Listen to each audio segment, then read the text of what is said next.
Tuhan, kami sebentar akan membaca, merenungkan firman-Mu. Pikatlah hati kami kembali kepadamu ya Kristus, melalui kuasa Roh Kudus yang ada di dalam diri kami. Dan kiranya nama Bapa dimuliakan melalui seluruh proses penerimaan dan tanggapan kami terhadap firman-Mu. Hanya di dalam nama Tuhan Yesus kami semua sudah berdoa. Sama-sama orang percaya katakan, mari kita beri kemuliaan lagi buat Tuhan kita. Amin. Silakan duduk saudara-saudara. Wah, indah banget ya. Kembali mendengar suara tepuk tangan jemaat menggema di ruangan ini. Ya, selama 1 tahun lebih saya berkhotbah di sini kosong, melompong gitu ya. Kayaknya garing gitu ya, ngapa-ngapain gak ada respon gitu ya.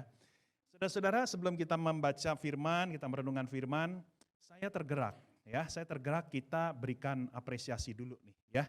Khususnya kepada mereka yang berada di belakang dapur selama ini ya. Dapur apa nih? Dapur ibadah online kita, ibadah live streaming kita. Tidak lain tidak bukan adalah tim multimedia ya, tim online kita. Boleh bangkit berdiri yang di dalam ya, ada Andi, ada Cuncun ya dan sebagainya saudara-saudara ya. Mereka inilah yang selama minggu demi minggu saudara-saudara, mereka yang bekerja keras ya. Saya ingat banget dari nol loh mereka mulai ya. Dari ngomongin, diskusiin, aduh mesti bagaimana nih ya kan. Mau gak mau kita harus online kan, betul gak ya? Kita nggak bisa nggak online ya, mereka lah yang berkorban ya. Saudara-saudara, itu sebabnya kita patut mengapresiasi mereka. Saya percaya mereka tidak membutuhkan penghormatan dari kita. Mereka melayani dengan hati yang tulus. Tapi kita sebagai jemaat, kita harus jadi jemaat yang tahu berterima kasih. Ya. Nah, saudara-saudara, hari ini adalah hari Pentakosta. Itu sebabnya tema yang kita akan sama-sama juga pikirkan berkaitan dengan Roh Kudus. Roh Kudus. Judulnya adalah Roh yang berdoa bagi kita. Apa judulnya? Nah, saya senang nih dengar suara ini nih ya. Soalnya waktu ibadah online susah nih ngomong begini. Saudara-saudara, roh yang berdoa bagi kita. Nah, saudara-saudara, hari ini kita mau belajar mengenal akan pribadi ketiga dari Roh Kudus. Saudara, walaupun disebutnya sebagai pribadi ketiga, ya urutan nomor 3, bukan berarti Roh Kudus adalah pribadi yang sepele. Bukan berarti dia adalah pribadi yang lebih rendah dibandingkan Bapa dan Yesus. Ya, Roh Kudus sama-sama memiliki hakikat yang setara dengan Allah Bapa dengan Putra Yesus Kristus. Sama-sama penuh kuasa, sama-sama penuh kasih, sama-sama maha adil. Ya, saudara-saudara, itulah Roh Kudus. Hari ini kita mau fokus, mau belajar tentang salah satu tugas, peran, karya Roh Kudus yang kita jarang pikirkan. Yaitu bahwa Roh Kudus berdoa bagi saya dan engkau. Nah, ini yang kita sama-sama akan coba renungkan saudara-saudara. Ya, saudara, kita akan buka firman Tuhan. Ya, sudah saya sediakan di slide.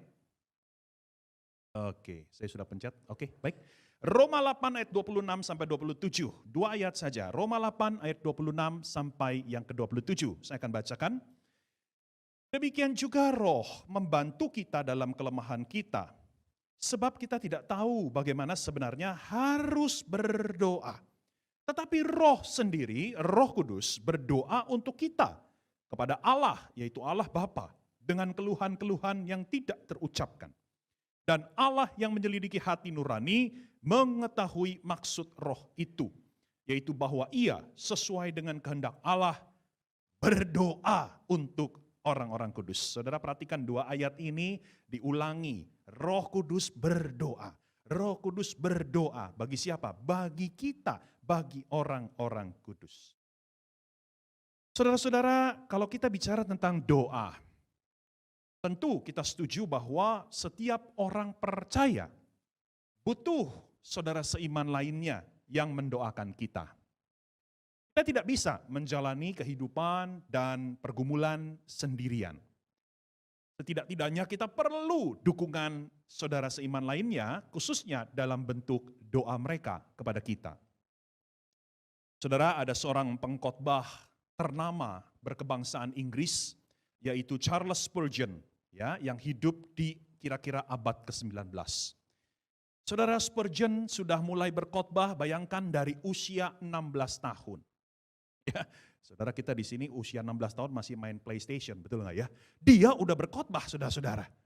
Ya, dan selama 42 tahun hidupnya sebagai seorang pendeta, dia berkhotbah nyaris setiap minggu.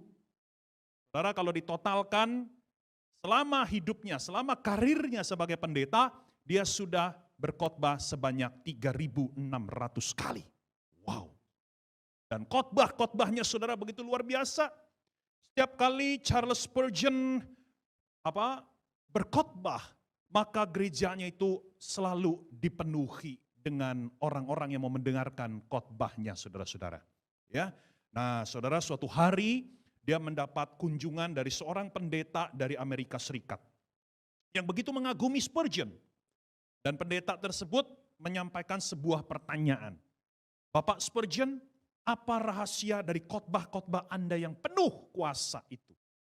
Tanpa ragu, Spurgeon menjawab singkat, karena ada orang-orang yang mendoakan saya. Haleluya, amin. Saudara, kuasa khotbah saya karena ada orang-orang yang mendoakan saya.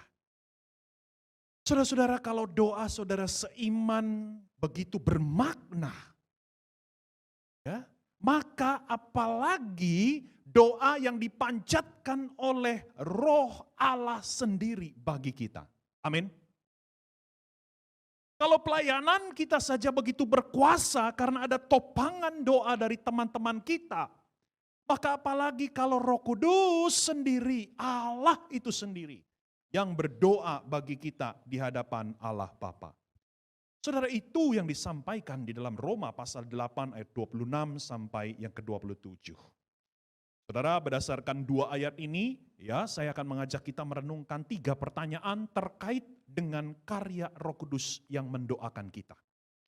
Yang pertama, mengapa Roh Kudus berdoa bagi kita? Yang kedua, bagaimana Roh Kudus mendoakan kita? Dan yang terakhir, apa buah Roh Kudus berdoa bagi kita? Saudara, kita akan masuk di dalam pertanyaan yang pertama. Mengapa Roh Kudus berdoa bagi kita? Mengapa sih Roh Kudus harus sampai berdoa bagi kita, saudara-saudara?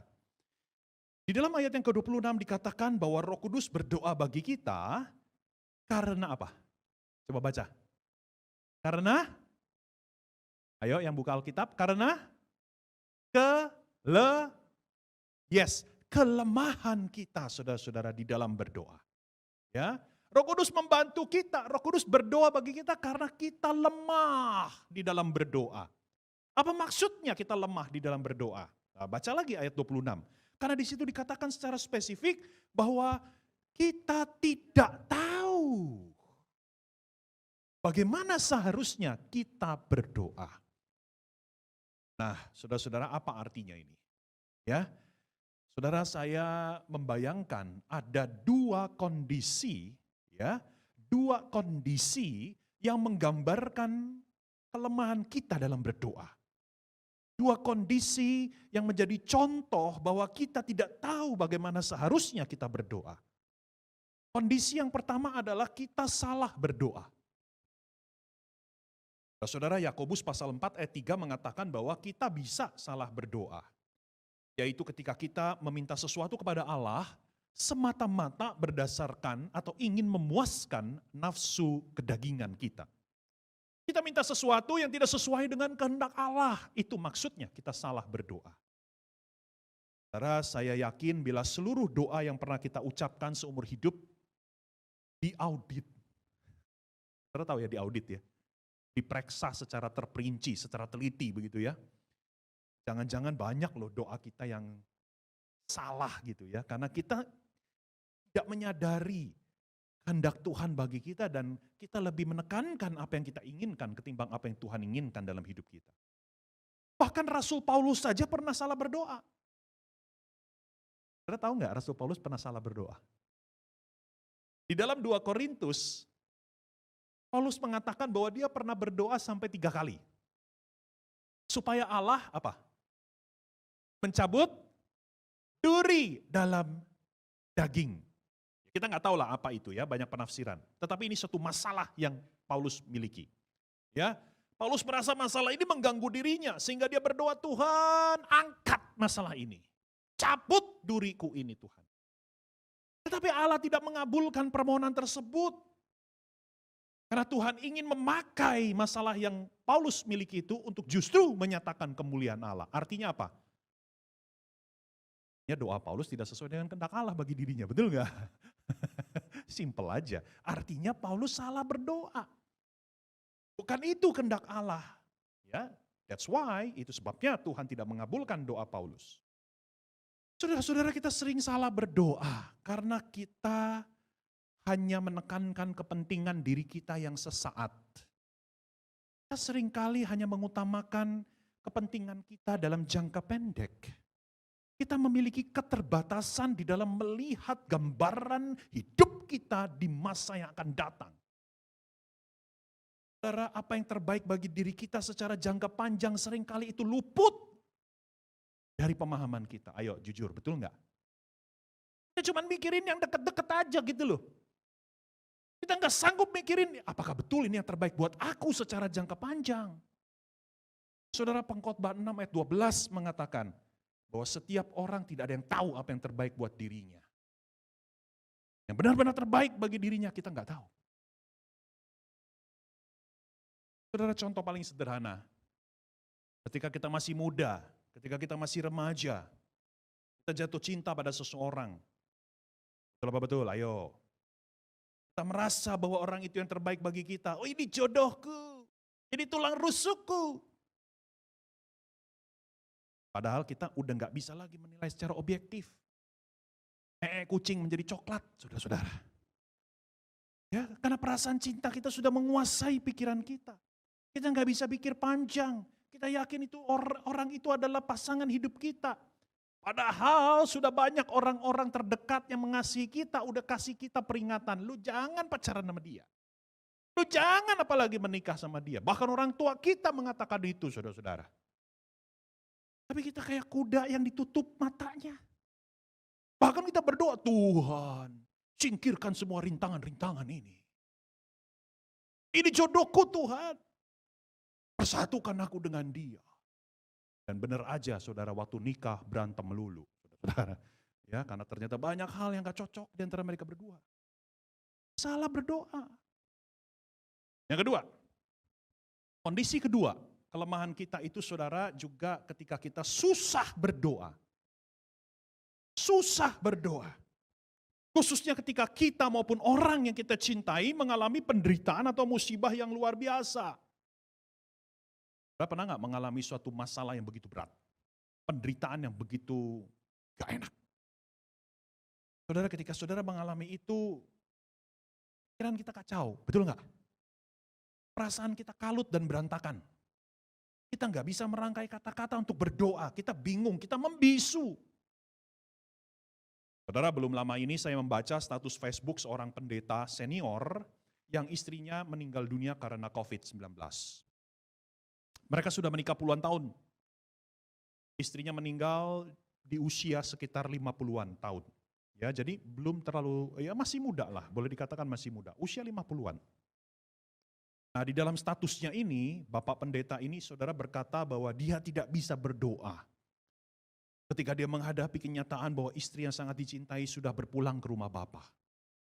Ya, di satu sisi dia meyakini bahwa istrinya sudah bahagia bersama dengan Tuhan Yesus di sorga. Tetapi di sisi yang lain dia mengakui dia sulit sekali merelakan istri yang sudah dinikahinya puluhan tahun meninggal lebih dahulu karena COVID. Saudara, di status Facebooknya pendeta ini berkata, saya susah berdoa. Saya sulit berdoa. Bayangkan, dia bukan jemaat biasa, dia pendeta. Dia seorang rohaniwan yang biasanya mengajar orang lain untuk berdoa. Kali ini dia nggak bisa berdoa. Susah saudara berdoa ketika dia harus menghadapi rasa duka yang begitu dalam. Saudara-saudara, kita juga susah berdoa bukan hanya karena ketika kita sedih, tetapi juga ketika kita mengalami keraguan, kekecewaan, bahkan kemarahan kepada Tuhan. Musibah yang kita alami seringkali membuat kita meragukan Tuhan, membuat kita merasa Tuhan itu meninggalkan kita. Bahkan tidak jarang kita mengatakan sebenarnya tidak ada Tuhan. Kalau Tuhan ada, kenapa saya mengalami musibah ini? Gitu kira-kira. Kita susah sekali berdoa. Nah, saudara-saudara, sebelum saya lanjutkan ke bagian yang kedua, ya, saya ingin memberikan tips kepada kita. Saudara tahu nggak kalau kita berada di dalam suatu pusaran masalah, ya, musibah yang membuat kita tidak bisa berdoa dalam kata-kata yang panjang, maka saya mengusulkan, nah saudara dengar ya, ini tips dari saya ya. Saya mengusulkan untuk kita belajar memanjatkan sebuah doa pendek yang sudah ada sejak ribuan tahun lalu. Doa ini sudah ada di dalam kitab Mazmur, doa ini juga ada di dalam kitab Injil. Kemudian dilestarikan di dalam liturgi gereja barat maupun gereja timur. Doa ini aslinya dalam bahasa Yunani. Kyrie eleison, Christe eleison. Yang artinya, Tuhan kasihanilah, Kristus kasihanilah. Ya, jadi pendek, tapi ini doa yang luar biasa. Doa yang sudah dipanjatkan oleh saudara seiman kita ribuan tahun. Ya, jadi kalau saudara nanti ada kena masalah, saudara susah berdoa, ikuti saran saya. Saudara doa pendek itu aja. Tuhan kasihanilah aku, Kristus kasihanilah aku. Tuhan kasihanilah aku, Kristus kasihanilah aku. Ya, nah saudara-saudara mari kita lihat yang kedua sekarang. Bagaimana Roh Kudus berdoa bagi kita? Ya, bagaimana Roh Kudus berdoa bagi kita? Nah, saya akan menjawab pertanyaan ini juga berdasarkan dua kondisi dari kelemahan kita. Ya, tadi kan saya sudah paparkan ya, ada dua kondisi kelemahan kita ya di dalam berdoa. Ya, kita salah berdoa dan apa tadi? Susah berdoa. Nah, disinilah Roh Kudus membantu kita. Bagaimana caranya? Kita lihat. Yang pertama saudara-saudara, ketika kita salah berdoa, Roh Kudus merevisi doa kita. Wow, keren. Revisi tahu nggak? Diperbaiki, disempurnakan saudara-saudara. Loh, coba kita lihat ayat 27. Ya, dikatakan bahwa ia, Roh Kudus, sesuai dengan kehendak Bapa berdoa bagi orang-orang kudus. Artinya begini saudara, ketika kita salah berdoa, ketika kita berdoa tidak seturut dengan kehendak Allah, ketika kita berdoa memaksakan kehendak diri kita sendiri, yang belum tentu selaras dengan kehendak Bapa, maka Roh Kuduslah yang merevisi. Roh Kuduslah yang meluruskan kembali supaya nyambung dengan kehendak Bapa di sorga. Saudara, tentu saja kita tidak tahu apa yang sebenarnya terjadi ya. Percakapan antara Roh Kudus dengan Bapa kita nggak pernah tahu ya. Tapi saya membayangkan begini saudara-saudara ya. Saya membayangkan, ini imajinasi saya ya. Tapi saya rasa imajinasi ini tidak liar ya. Saudara-saudara, Roh Kudus pertama-tama menerima dulu doa kita. Oke, ya, misalnya Roh Kudus menerima doanya si Akang nih, ya kan. Rasain lo Kang, siapa suruh duduk depan, jadi gue sebut nama lo, ya kan. Ya kan, saudara, Roh Kudus menerima doa Akang nih, ya kan. Tapi doa Akang salah, ya. Nah, Roh Kudus akan memoles, Roh Kudus akan memperbaiki, Roh Kudus akan menyelaraskan dengan kehendak Bapa. Jadi gini, kira-kira begini ya. Saudara ikutin imajinasi saya nih ya. Misalnya nih Akang berdoa begini nih. Ya, Tuhan berikan aku pekerjaan yang baru. Aku udah gak tahan Tuhan kerja di kantor ini. Bayangin gitulah, gue tahu si Akang tukang masak ya. Gue udah gak tahan Tuhan, gue udah gak betah. Aduh bos gue kagak enak banget dah. teman-teman sekerja gue juga gak ada yang enak. Gak ada yang suportif. Beban kerjaan juga berat. Tuhan, gue gak mau deh kerja di tempat ini. Tuhan tolong kasih gue kerjaan yang baru. Itu doanya si Akang nih. Oke, doanya Akang nih. Roh Kudus terima nih. Ya. Nah, kemudian Roh Kudus bilang gini sama Bapak di sorga. Ya, Bapak, anakmu ini menginginkan pekerjaan yang baru. Padahal dia baru masuk kerja di tempat ini beberapa bulan. Sebenarnya masalahnya bukan di beban pekerjaannya, Bapak. Tetapi memang anakmu ini cengeng. Dan tidak tahan banting. Engkau mau membentuk dia melalui tantangan di pekerjaannya. Engkau ingin menjadikan dia sebagai orang yang lebih kuat, tekun, setia, dan tidak mudah menyerah. Engkau ingin menjadikan dia sebagai akang yang dewasa. Jadi aku memohon kepadamu ya Bapak, jangan berikan dia pekerjaan yang baru. Karena dia tidak akan pernah menjadi pribadi yang dewasa kalau dia selalu melarikan diri dari beban-beban pekerjaan. Namun biarlah di tengah pekerjaan yang berat ini dia mengalami penyertaan, penghiburan, dan penopangan darimu. Kiranya dia akan menyadari bahwa pekerjaan yang berat ini justru membuat dia naik kelas. Nah, kira-kira begitu saudara-saudara. Roh Kudus berdoa merevisi doa kita di hadapan Bapa. Saudara-saudara, Martin Luther ya dalam tafsirannya atas ayat ini pernah mengatakan bahwa adalah hal yang baik bila sesekali engkau tidak menerima jawaban doa yang engkau inginkan. Saya ulangi ya. Ini satu pernyataan statement yang menurut saya menarik loh. Martin Luther pernah mengatakan adalah hal yang baik kalau engkau sesekali tidak menerima jawaban doa yang engkau inginkan. Engkau malah menerima yang sebaliknya. Karena jangan-jangan itulah yang Tuhan inginkan atas hidupmu. Karena doamu itu salah. Direvisi sama Roh Kudus, makanya doa lu gak dijawab gitu loh. Malah dapatnya yang berbeda. Tapi itu yang the best, yang terbaik dari Tuhan. Karena sesuai dengan kehendak Allah. Amin. Yang kedua saudara-saudara, ya selanjutnya kita susah berdoa itu sebabnya Roh Kudus mewakili kita di hadapan Bapa. Itu yang terjadi saudara. Dalam ayat 26, Roh Kudus disebut berdoa bagi kita. Dalam bahasa aslinya kata berdoa di sini sebenarnya berarti Roh Kudus berbicara mewakili kepentingan kita di hadapan Bapa. Ya, Roh Kudus menjadi juru bicara kita. Kenapa perlu juru bicara? Karena kita lagi susah berdoa. Kita lagi nggak bisa berdoa, saudara-saudara. Ya. Nah, saudara-saudara tahu nggak? Roh Kudus kalau mewakili kita dia nggak mungkin salah. Tahu nggak kenapa? Roh Kudus kalau mewakili kepentingan kita dia nggak mungkin salah ngomong kepada Bapa. Tahu nggak kenapa, saudara? Gini. Suami istri aja masih bisa saling salah memahami satu dengan yang lain. Betul nggak? Betul nggak?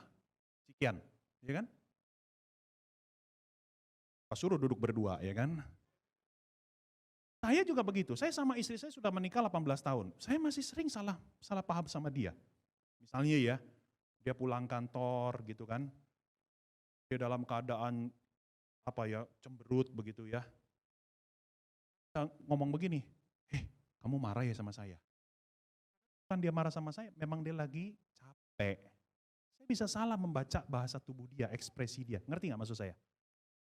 Kita suami istri aja bisa salah baca loh. Salah memahami loh. Tetapi Roh Kudus tidak mungkin akan salah memahami kita. Tahu gak kenapa? Because He lives inside us. Karena Roh Kudus tinggal di dalam diri kita. Dia melihat apa yang menjadi kegelisahan hati kita. Dia menangkap apa yang ada di dalam batin kita. Itu sebabnya ketika Roh Kudus menjadi jubir kita di hadapan Bapa, tidak mungkin ada kesalahan. Zero mistake. Wow, amin. Oh saudara-saudara, ini luar biasa sekali. Saudara-saudara, sampai di sini kita mulai berpikir konsep ini kok mirip sekali dengan apa yang Yesus lakukan di sorga ya. Betul nggak? Kalau kita tahu bahwa Yesus juga di sorga menjadi imam buat kita. Setuju?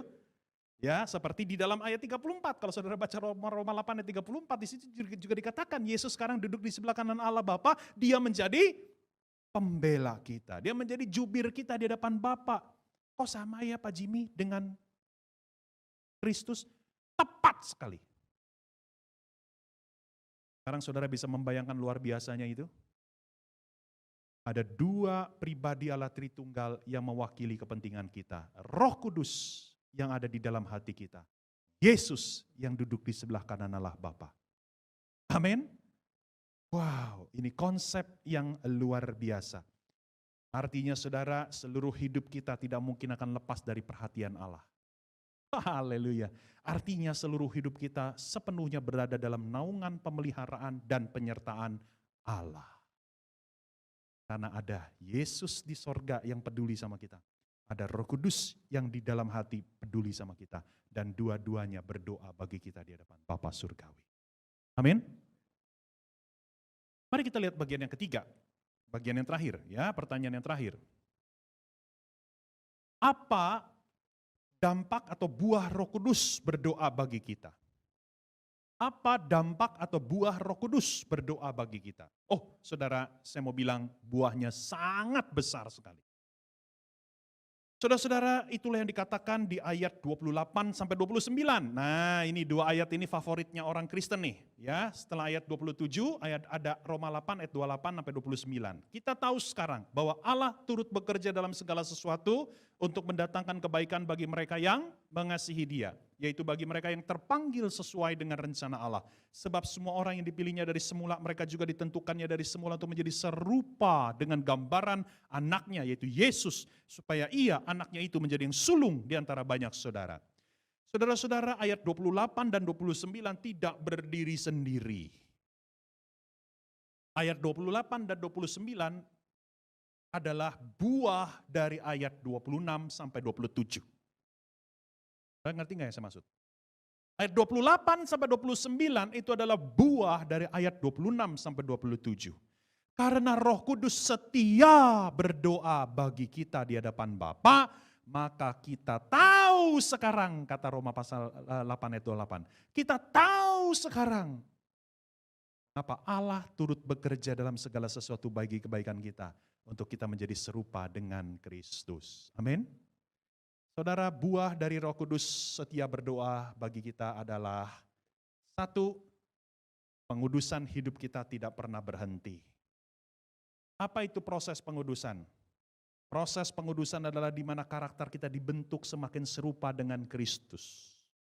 Ya, ayat 27 mengatakan bahwa Roh Kudus berdoa sesuai dengan kehendak Bapa. Apa itu kehendak Bapa? Ayat 29, yaitu supaya kita menjadi serupa dengan gambaran anaknya. Amin. Jadi saudara, proses pengudusan kita nggak akan berhenti. Oh ya, memang ada masanya mungkin kita mengalami kemunduran. Ya, saudara kenal kakak saya, Rudi Setiawan, kakaknya Pendeta Hengki. Ya, saudara, kakak saya Rudi Setiawan, kalau saudara pernah dengar kesaksiannya, dia pernah meninggalkan Tuhan cukup lama. Ya, karena dia sangat marah sama Tuhan. Karena dia mengidap penyakit yang tidak bisa disembuhkan. Usia 20-an tahun dia sudah kena penyakit itu. Dan dia marah sama Tuhan. Kenapa dia marah? Karena dia begitu setia sama Tuhan, dia rajin ke gereja, dia terlibat dalam pelayanan, dia ketua PA waktu itu ya. Dia juga adalah pengurus, dia juga adalah redaktur dari majalah gereja. Dia begitu rajin, tetapi dia malah kena penyakit yang gak bisa disembuhkan. Dia marah sama Tuhan. Dia tinggalin Tuhan 20 tahun. Bahkan dia menikah secara agama lain. Dengan orang dari agama lain. Saudara pernah dengar kesaksiannya?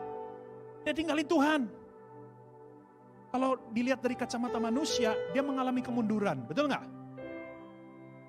Dari orang yang begitu rajin, orang yang begitu cinta Tuhan, dia berbalik badan, dia marah sama Tuhan, dia nggak mau tahu tentang Tuhan, dia tinggalin Tuhan. Lalu dia mengalami kemunduran. Tapi saudara, setelah 20 tahun, Allah menjamah dia kembali. Mengubah hatinya kembali. Dari benci sama Tuhan, dia sekarang jadi seorang anak Tuhan yang mencintai Tuhan. Amin. Bahkan istrinya dimenangkan buat Kristus. Istrinya menjadi pendoa syafaat sampai sekarang. Saudara, ini yang dimaksud pengudusan dari Allah tidak akan pernah berhenti. Sebab ada Roh Kudus yang berdoa buat kita. Saudara, engkau bisa jatuh, engkau bisa gagal, engkau bisa mundur. Tapi kalau engkau anak Tuhan sejati, suatu hari Tuhan pasti kembalikan engkau lagi di jalannya. Amin. Bukan hanya pengudusan, tapi juga kita hidup di dalam pengharapan. Saudara, ayat 17-23 mengatakan bahwa seluruh makhluk hidup termasuk manusia, ya, masih hidup saat ini di dalam dunia yang sudah dirusak oleh dosa. Kita mengalami aneka penderitaan, kita masih mengeluh, kita masih meratap, karena kita masih menghadapi banyak problem. Itu ayat 17-23 kalau saudara baca. Bahkan kita masih mengalami kematian. Tetapi di ayat 24-25, dikatakan bahwa kita sebagai anak Tuhan, kita memiliki pengharapan akan masa depan yang luar biasa indah. Di mana suatu hari kelak kita akan dilepaskan dari segala air mata, penderitaan, sakit, penyakit. Amin. Saudara, pengharapan ini akan menyala dalam hati kita. Karena Roh Kudus bekerja dan berdoa bagi kita. Dengar, tidak peduli seberapa jauh engkau meninggalkan Tuhan. Tidak peduli seberapa berat penderitaan yang kau hadapi. Roh Kudus berdoa bagi saya dan kau. Itu sebabnya Allah pasti memberikan yang terbaik bagi kita. Seturut dengan jadwal Tuhan, seturut dengan kehendak Tuhan. Inilah dasar pengharapan kita, bahwa Allah pasti campur tangan dalam kehidupan kita. Amin. Saudara, saya akan akhiri khotbah saya. Saudara, sampai di sini, kenapa sih Roh Kudus mau setia berdoa buat kita? Hah? Padahal kita seringkali mendukakan Roh Kudus, betul? Kenapa Roh Kudus masih tetap mau berdoa buat kita, setia berdoa buat kita? Padahal kita berulang-ulang mengecewakan Roh Kudus. Saudara-saudara, coba lihat ayat 26. Roh sendiri berdoa untuk kita kepada Allah dengan apa? Ayo coba bantu jawab pertanyaan saya. Roh sendiri berdoa untuk kita kepada Allah dengan, coba ngomong yang keras, dengan keluhan-keluhan yang tidak terucapkan. Betul? Roh Kudus mewakili kita berdoa kepada Allah Bapa dengan keluhan-keluhan yang tidak terucapkan. Saudara tahu nggak? Ini satu kata yang sebetulnya membingungkan kita. Kenapa saya berkata begitu? Saudara, Allah Roh Kudus itu Allah yang sempurna. Betul? Betul? Allah yang sempurna itu dia tidak bisa mengalami sakit dan penderitaan seperti kita. Ngerti maksud saya? Karena dia begitu sempurna, saudara. Gak seperti kita manusia yang terbatas, kita masih bisa mengalami penderitaan. Tetapi mengapa di ayat ini dikatakan Roh Kudus ikut mengeluh? Mengeluh di sini artinya saudara, dia meratap, dia merasakan sakit. Tahu nggak kenapa? Tahu nggak kenapa? Karena dia begitu mencintai kita. Kalau kita cinta sama seseorang, orang itu sakit, kita ikut sakit. Betul nggak? Kalau yang sudah punya anak, kalau yang sudah jadi orang tua, betul nggak yang saya ngomong? Saudara, kalau engkau anakmu sakit, anakmu yang masih bayi itu tiba-tiba sakit, gak sembuh-sembuh, menderita sekali. Saudara sebagai orang tua, saudara pasti ikut sakit. Betul nggak? Because you love your son or your daughter. Karena saudara cinta sama anak. Saudara, itu jawabannya. Mengapa Roh Kudus setia berdoa bagi kita? Karena Roh Kudus mencintai kita. Saudara, ada satu ayat terakhir saya mau sampaikan. Di dalam Yakobus pasal 4 ayat 5. Ini ayat menarik sekali. Roh Kudus yang telah diutus untuk bersemayam dalam diri kita begitu kuat mengingini kita dengan penuh kecemburuan. Saudara, singkatnya, Roh Kudus sangat cinta sama kita. Amin. Haleluya. Allah itu kasih. Itu sebabnya bukan hanya Bapa yang penuh kasih, bukan hanya Yesus yang penuh kasih, tapi juga Roh Kudus penuh kasih. Saudara-saudara, Roh Kudus mengasihi kita karena kita adalah anak Bapa. Ayat 14-17. Roh Kudus mengasihi kita karena kita adalah milik Kristus. Ayat yang ke-9. Sekalipun kita berulang-ulang mendukakan Roh Kudus dengan dosa kita, dengarlah berita anugerah pada pagi hari ini. Roh Kudus tidak akan meninggalkan kita. Karena Engkaulah anak Bapa, karena Engkaulah milik Kristus. Mari sama-sama kita tundukkan kepala kita berdoa.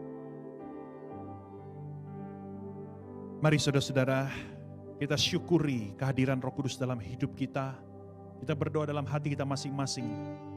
Engkau tahu bahwa Roh Kudus sudah ada di dalam hatimu. Bercakap-cakaplah dengan Roh Kudus.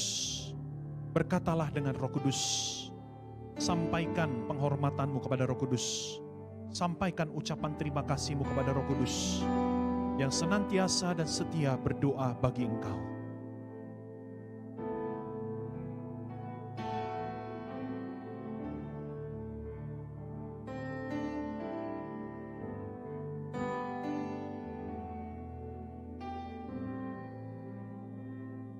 Oh Tuhan, kami sangat-sangat bersyukur karena hidup kami sungguh ada di dalam dekapan Allah Trinitas.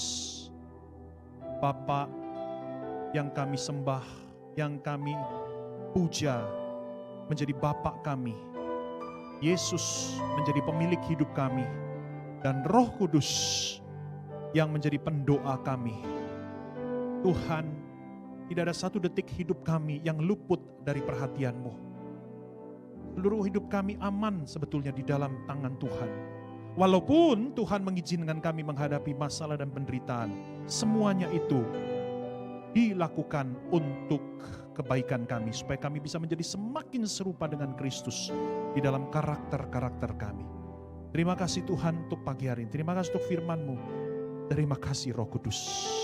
Ajar kami semakin menghargai Engkau, semakin menghormati-Mu, semakin mengasihi-Mu. Hanya di dalam nama Tuhan Yesus kami semua sudah berdoa. Sama-sama orang percaya katakan, amin. Puji Tuhan.